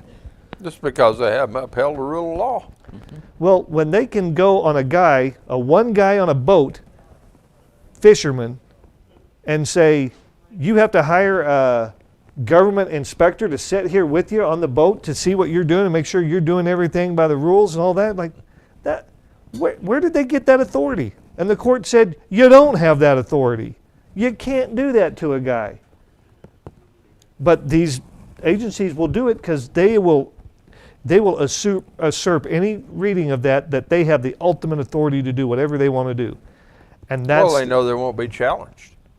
You know, the way the system is right now, there's no challenge to breaking the rule of law. And this is another reason why the Democrats are so upset about believing that the court has a conservative lean to it. And it does. But in the past, it's had a liberal lean to it. That's how you ended up with Roe v. Wade. That's how you ended up with a farmer couldn't even grow crops to feed his own family because that would disrupt the supply for everybody. Yeah. That's crazy. But that was liberal courts, and that's what their decision was. And you know what, B? We had to live with it. Yep. Courts change. And cases will come back up. And courts will get a chance to revisit some of these things. And they're like, oh, they're going against precedent. Well, there was a precedent in Plessy versus Ferguson that a slave wasn't even a human being, couldn't even sue in court. Did we stick with that precedent? No. Precedent is not untouchable. And I'm a strict constitutionalist. You don't go back to what a previous court said. You go back to what the Constitution says and how the framers intended the words of the Constitution, what that means. People trying to rewrite the Second Amendment. That never meant you had a right to own a gun. It meant only militias could. I said, do you understand the words of that? You know, in order No, to they don't. maintain a well-organized militia. Do you know what a militia was in 1790? They say, oh, it's a National Guard. No, again, beep, you're wrong, sit down, 0 points. A militia was a group of guys in any given town, community, whatever, that said, hey, let's go out for target practice. In case anything comes our way, we can't wait on the military to get here. Yep. We got to take care of this ourselves. So they were trained because they had the right to keep and bear arms. A militia, that's you and your buddy in your neighborhood saying, let's make sure we watch out to make sure no one shady is coming in here without us all knowing about it. That's a militia. Now, some people have done some bad things under the guise of the word militia, but that doesn't make all the historic uses of the word militia bad. Well, it's just like cops. One bad cop don't make all of them bad. Right. Exactly. Right. So Tulsi Gabbard is going to face Senate confirmation today, and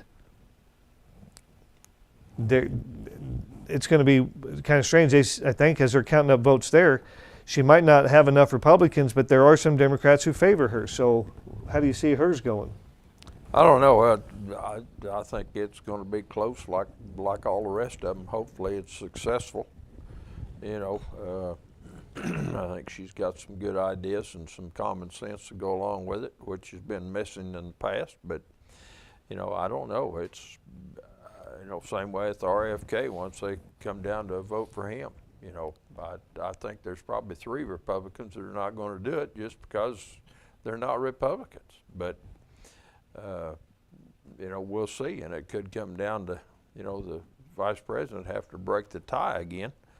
So, you know, maybe he'll win in overtime, like like they talked about Hegseth. But anyway, you know, I don't know. Hopefully, you know, there's no reason that Trump shouldn't get his pick of who serves in his cabinet. There's absolutely no reason for it other than those people, you know, believe in law and order, and you know, this is just kind of the way it is, and they don't believe in the DEI theory and, you know, and all of that kind of stuff, and that's the reason, the great objection. And so I don't know, but you know, I mean, Biden got all his picks, you know. I think Bush got all of his picks. You know, if you go back in history, you know, really the, you know, only one that they have objected to is Trump, because, you know, he wants to do things a little bit different and get the train back on the track, and they can't stand that. Well, Trump didn't get one pick. You know, he had originally had Yeah, Matt Gaetz. Gates, Yeah. and as Attorney General, and he stepped down, which I think was a step up for the Attorney General position, because that lady, she is tough, and she is going to be an Attorney General like no other, I believe. And I think of that line from the movie Tombstone, when Wyatt Earp says, "You tell them I'm coming, and hell's coming with me." Yeah. That's what she reminds me of. yeah, I think she's going to be a ball of fire and get them things done. yeah. Well, I was thinking I'm your Huckleberry, but that's a different. That's in that movie too. Same movie. Yeah. That's my favorite version of the OK Corral. Yeah. Oh yeah. In your era, black and white era, there were some really bad ones. Oh, well, yeah, you know, everybody's experienced a little bit of that. That thing took probably less than 30 seconds, but OK Corral shootout looked like it went on for 20 minutes. Yeah. You know, but no, some of the guys in that movie, I looked back at the producers and stuff and the research that they did, and they went back to the original accounts, the court records, the newspaper reportings of the day to get that down to exactly what happened and I think they did the best reenactment historic that you could do in that movie, Tombstone. True. No, I she went to Tombstone one time, did you? a few years back. They still have the birdcage, don't they?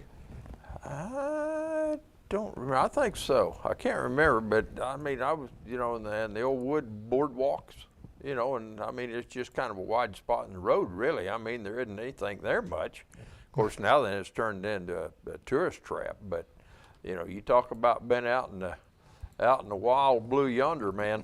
Tombstone is way out there, and there's nothing around. It was quite the place. There's also a cave not too far from that, and it's out just in a pasture, and there's no rocks or no hills or anything around it, but it's one of Arizona's historical sites, and it's full of bats. But they all leave a certain time of the year, and then they come back, and so anyway, we got to go through it, but you would never know that there's a cave out there. I can't remember what the name of it is, but How far south is that from I-40? Is it way off oh of there? yeah, it's probably, I don't know, 100 mile. Wow. I don't know. It's south and east of Tucson, I think. Yeah, that's why I didn't go there. There ain't anything down there. But I would like to. I mean, they got the Old West next to Dodge City, probably Yeah. Tombstone. Yeah, is- it's kind of like Front Street, reminded you a lot of what they got in Dodge as far as Front Street. Yep. Well, I think that these people coming in are going to be like the gunslingers of the day, because this government has lost its way, in my view. Yeah. And we've got to have some people willing to come in and rock the boat. I can't believe what someone said. They said, I'm not looking for someone to come in and retool this. I'm looking for someone to come in and burn it down and rebuild it. Well, it's become a money grubbing machine for those folks. And isn't it funny, the AOC now is pushing that members of Congress shouldn't be able to invest on the market. Now that there's more Republicans, boy, when there's more Democrats, they were fine with knowing what was about to happen in the market and how to invest and all of that.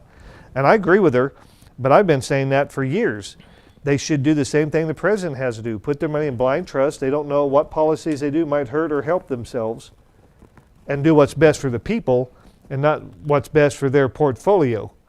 And Like Nancy. or any of them. How do you go up there on $100,000 salary and within 2 years you're a multimillionaire?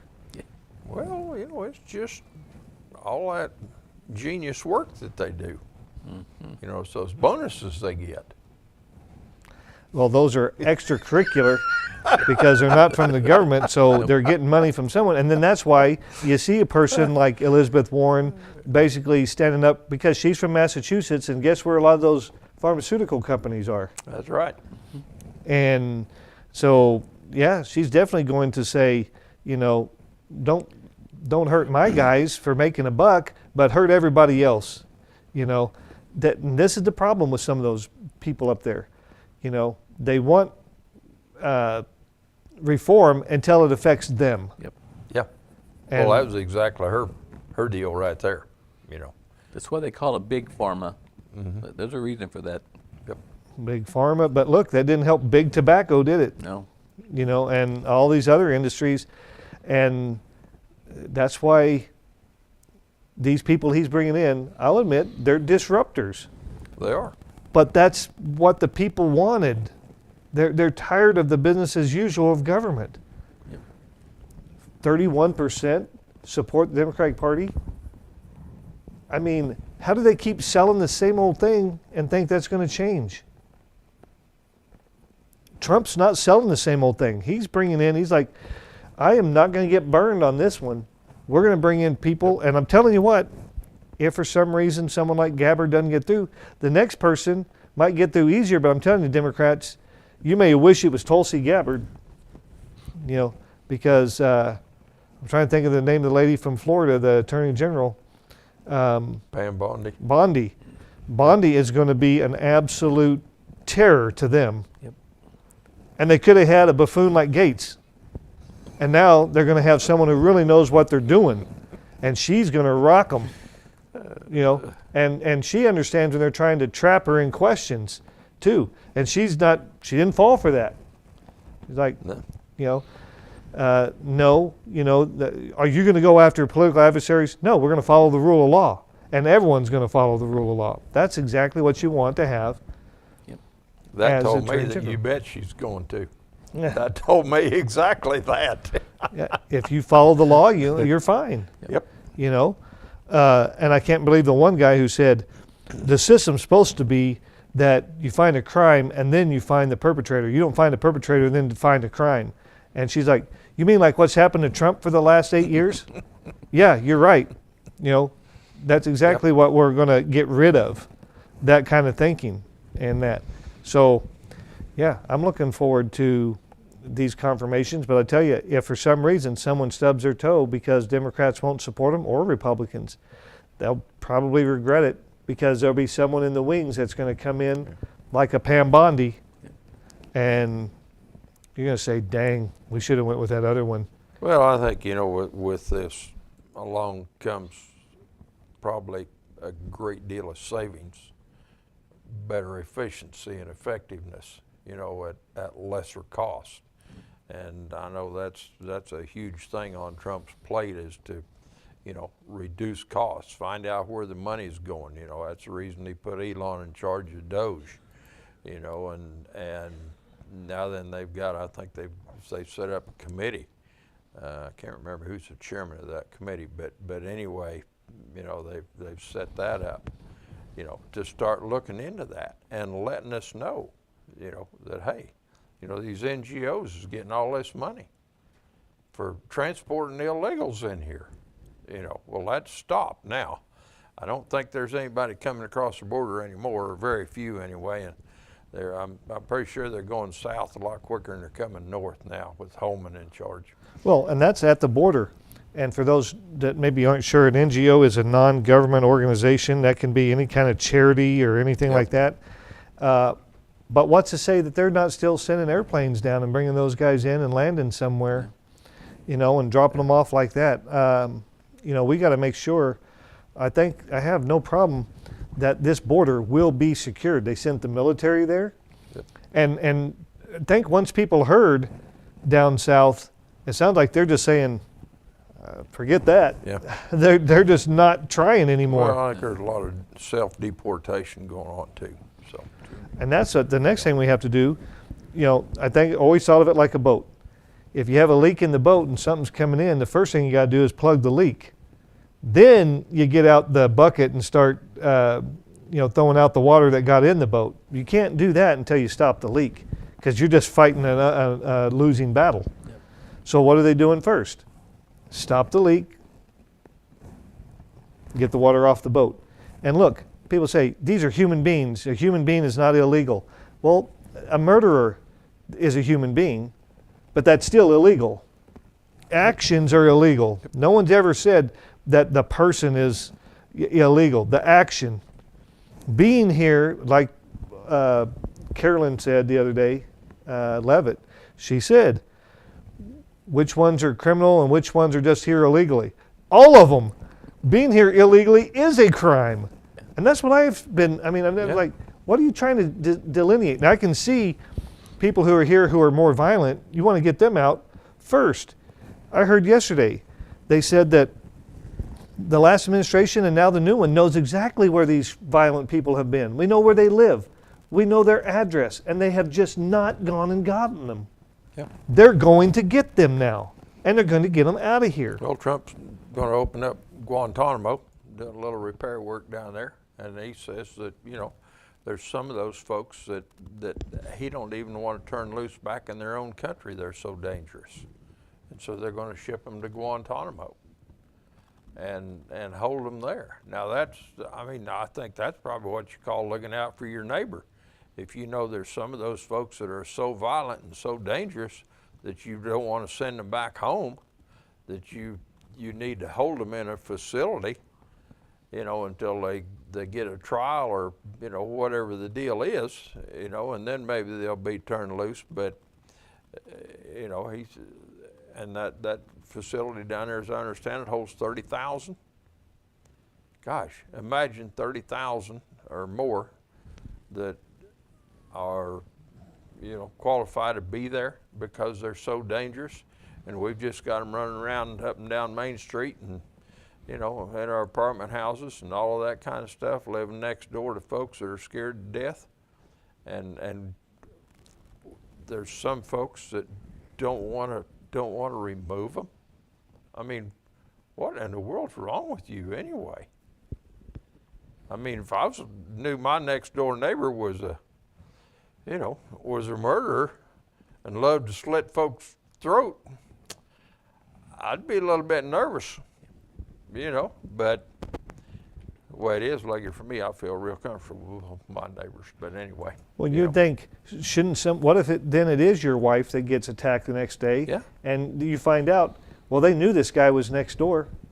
Wouldn't you say, then you failed? You failed my family, you failed me? Yeah. Yeah. Well, I think it was on Wichita.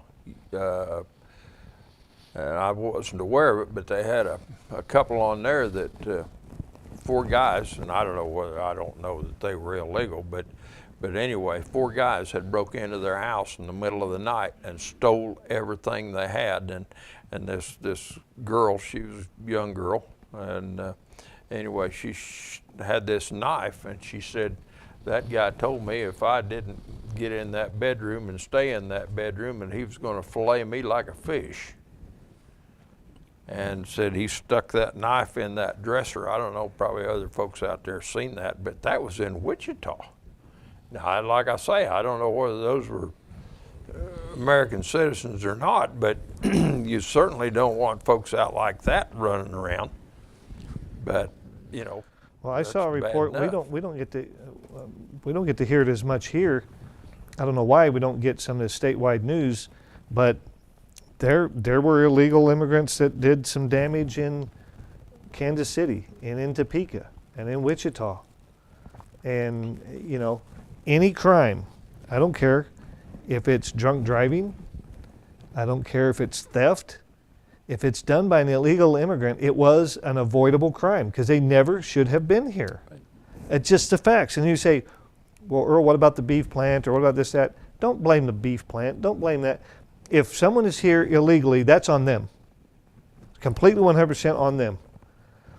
If they provide a false social security number, that's a crime. If they're doing things to falsify their numbers and that so that they can pose like they're a citizen, that's a crime. So, don't blame everyone else or the farmers hiring this or that. You might as well be supporting slavery if you're doing that. I want to end on this and get your thoughts. What do you think about this? Silicon Valley has all of a sudden seemed to went from far left to at least middle right. And Bill Gates has said he doesn't understand that, but he is going to try to work with this president. And he went and met with him, and he's going to, and that the president was receptive to the things he talked about and this and that. Bill Gates gave $50 million to Future Forward, which supported Harris, and all this stuff. The thing that gets me about Bill Gates is the way, and if you ever get a chance, watch Silicon Valley Pirates. But Bill Gates' entire career was made off of, in my view, theft from Apple. No one had ever heard of Microsoft or anything like that. And Apple, Steve Jobs and those guys had created the Macs, and now they just wanted some software to go on it. And they heard about this little startup company that was doing this word processing deal for PCs, and they said, here, I want you to write it for the Macintosh. So they said, well, we'd have to see some in that. So they gave them some machines and some stuff. And Bill Gates went in and stole the code on how they used the mouse and all that and came up with Windows. And it was even proven in court, but I think they were awarded $1 or something. But, and in the show it shows Steve Jobs telling Bill Gates, our stuff is better. And Bill Gates saying, that won't matter. And yeah, Windows crashed and had all kinds of problems, if you remember those early days and all that stuff, and it's still maybe not the most stable. But But he formed his wealth off of taking what someone else like Bill Gates had done, or what Steve Jobs had done, and the ingenuity of that. But what do you think about the switch in Silicon Valley? You know, all these guys were all pro-left and all this and big government. Now they're like, hey, they were making us do it. Now we can, you know, unleash what we can really do. AI, a lot of support where the money comes from. a lot of things. But also just getting the shackles of government off of them. But what do you think? What do you think caused the shift? Well, I think it, like Jim said right there, money. I mean, that's where it all points to. And anybody that sees a chance to make more money and to be in the know of what's going on, that's where they're going to head. And I think they see that Trump has rallied the troops. He's got the people that are in the know. I'm sure Musk had a lot to do with a lot of that. So, and those people out there in Silicon Valley say, hey, that's where the money's at. That's where we want to go. That's what we're going to do. We want to go. Our bank accounts are important to us, so they want to pad those. I think that's always the thing that's going to see people move forward or strive to move forward is making money, especially when it comes to government or any kind of agencies that are involved with the government in any shape, way, or form, because that's where the money's at, and they're going to go for it. So I don't, you can't blame them. I mean, that's what people live on. You got to have money. You can't live on your good looks like Jim does. So I don't know what else we're going to do. Well, it's getting harder all the time, I'll tell you. Well, life is never easy. So Well, I think a good example of that is these NGOs.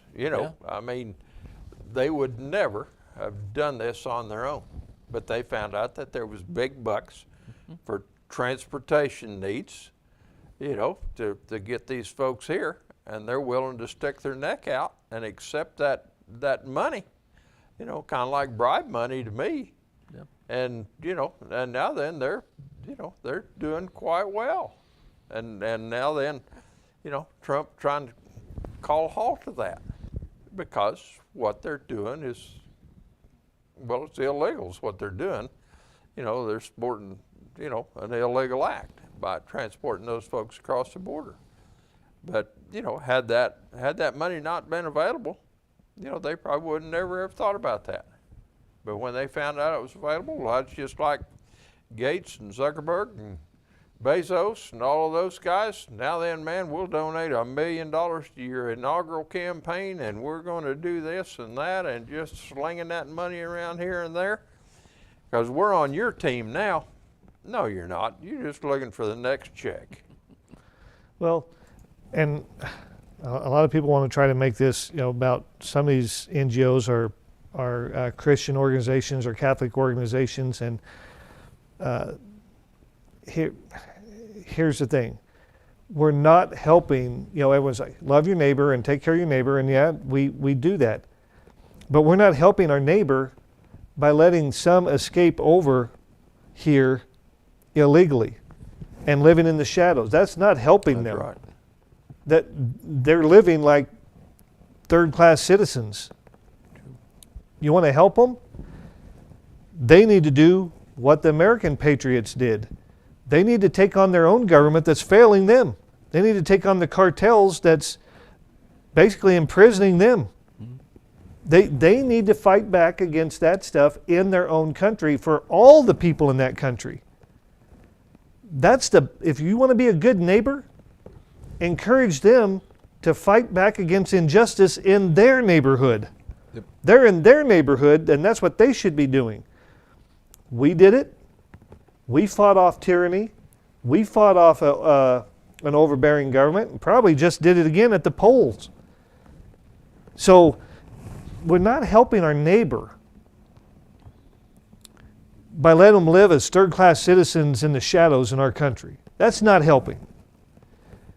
They're smart enough to understand there's a problem back home. I get that. I'd be wanting to do something different too. But I'd say, if I love my country, and I know these guys love their country because I see the flags flying. Yep. They're proud of but they're not proud, but they left for some reason. Yeah. What was that reason? Go make your country better. And we'll be there. My gosh, if someone took over and said, I'm calling on the American government to help us get rid of these cartels. You think that Trump wouldn't fly people in a heartbeat to help them? But what has this president said? No, we'll handle it. No, you'll get paid by it. That's what how much under the table is she getting from the drugs? How much fentanyl flowing across our border ends up into her bank account? Yeah. The government is in cahoots with the cartels in Mexico, not trying to get rid of them. Or they would have by now. Yeah. They drag mayors down the streets by the cartels to make their point who's in charge. What would happen in Liberal if drug person drugged down our mayor down Kansas Avenue? We'd hunt those guys down. Probably some gunfire. Yeah. It wouldn't be tolerated. So, number one is, so don't tell me about your culture. Your culture has let you down. Go fix it. And we'll help you. You ask for some support, America will be right there. But we're not helping by just saying, let some of these guys escape and live under the radar. Well, if he's going to lock those up and you know, that he thinks is too dangerous, to send them back to their own country, you know, to me, that's a pretty good first step right there. Sure. Well, we don't want to leave you without giving you your squeaky clean car wash weather report. Today, areas of dense fog before 11 a.m. Otherwise, partly sunny with a high near 47. South wind 7 to 9 miles per hour, becoming northwest in the afternoon. Tonight, partly cloudy with a low around 27. Northwest wind 10 to 15 miles per hour. Looking ahead to the rest of your week, tomorrow's high is 61. Saturday, 66. Sunday, 66. Monday, 63. Tuesday, 60. Wow. And Wednesday, 56. Wow. That's your weather outlook for the week, and that's the news and views you can use on the high plains. Thursday, January 30th, 2025. We'll be back with you in the morning to get you into your weekend. Until then, this is Earl with the Leader in Times with Jim Rice and B. Simon saying when you live in Liberal, Or Miami, Oklahoma. there's no place like home. Have a great day, everybody.